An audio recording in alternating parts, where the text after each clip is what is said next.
Hello, in today's video we're looking at a Britanny boiler, and I'm going to show you a quick trick of how to replace a cartridge.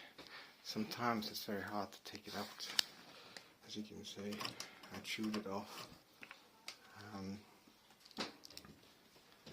but what I've discovered, there's a valve here. When you take it away, you push your screwdriver, it has to be flattish. Oh, that was flat. You push it in there, you put a bit of force, it comes out. That's how you repair it.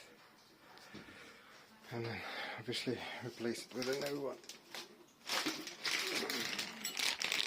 Parts are available